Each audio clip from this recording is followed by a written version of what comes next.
Excel document, and along the top, I've already written days, hours, month, and year. And what I'm going to do is I'm just going to fill in just a little bit more of the fields. So under the day, if I just type in Monday, and then if I click away from the box, what I want to do is I want to put Tuesday, Wednesday, and Thursday all the way down. So if I just click on this cell here, I'm going to hover my cursor over the corner until it changes the shape to a plus icon.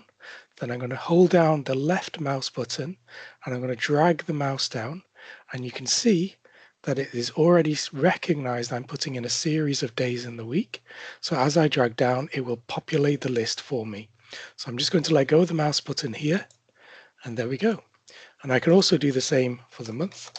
If I just type in the word January, highlight, click on the cell, hover over till the cursor changes, left mouse button down, drag all the way down, and you can see Excel has already detected I'm creating a series of months. Now this doesn't always work. So if, for example, I were to put in under hours 1, and let's say underneath 2, and then if I highlight both 1 and 2, and then I hover over it so that my cursor is changed, if I move down, you can see that it's changed to 3, 4, 5, 6, 7, 8. However, if I were to not put any data in the second box and simply put the number 1 and then hover over it, as I move down, Excel hasn't recognized that I'm creating a series of numbers. So all of them are showing as 1. So sometimes you need to give it a little extra help. So if I type the number 2, then Excel will help you determine that I'm actually creating a series of numbers. So that is an excellent thing to look out for.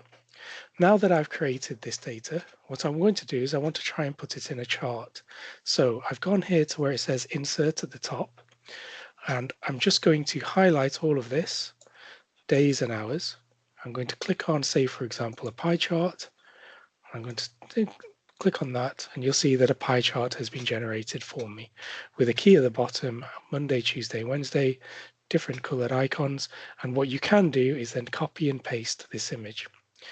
Now, what I'd also like to do is turn this data into a table. So if I click on the day, and then I'm going to click into the cell with the left mouse button and highlight all of this data. Then on the keyboard, I'm going to hold down the Control key and then tap the letter T. And this icon will pop up that says Create Table. Where is the data for your table? A1, so that is this cell here, all the way up to D9, which is this cell here. So it has highlighted this entire area. And I've also selected my table has headers. And what this means is that these titles of the columns will be the heading titles of the columns. So if I click OK, this is how the table now appears. And what is useful is that given these headings have these little drop-down boxes, if I were to click on one of these drop-down boxes, this allows me to sort and filter the data that is in that column. So say, for example, I only wanted to see Friday, I can click this Select All box, click on Friday and click OK, and you can see only the information for Friday is showing. Not only that, all the data on the pie chart is detected I only want for Friday as well. Now, if I want to clear this filter, I click on it again. I can either click on Clear Filter from Day, or I can just click Select All again, click OK, and all the data will come back, and the pie chart will come back.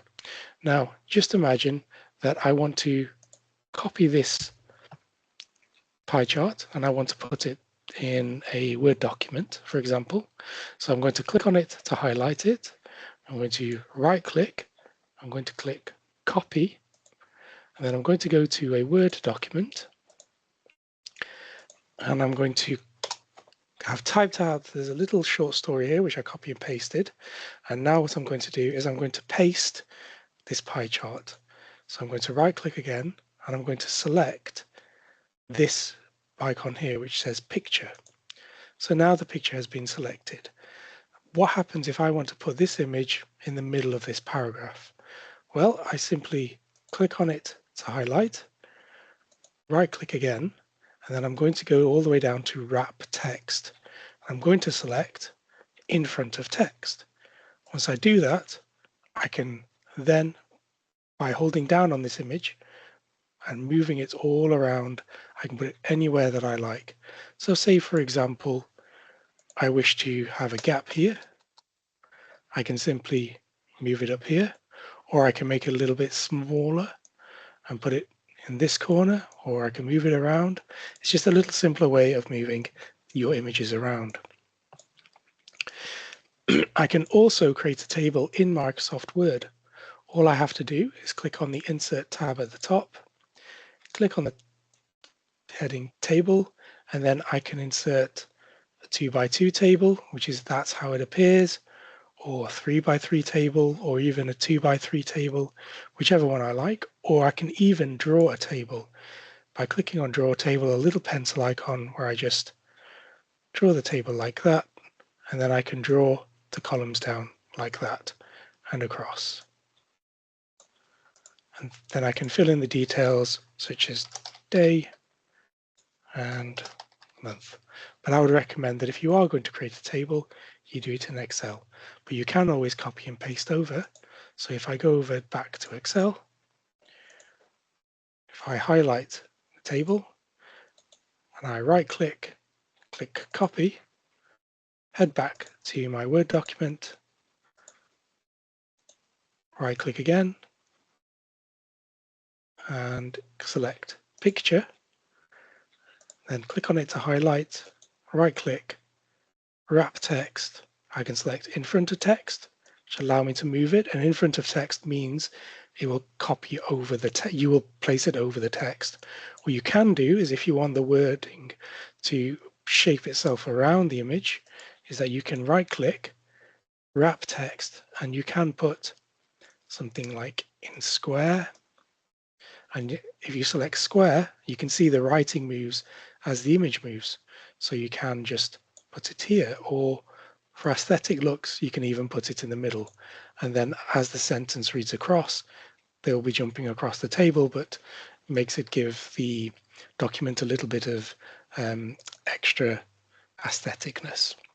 So that is the end of the video. If you have any further questions, please do feel free to get in touch with us down here in the library. Or if you would like a little bit more of a comprehensive tutorial on tables or charts or images, please do feel free to reach out to the IT training team, and they will be able to tailor any training according to your needs. Thank you very much for watching.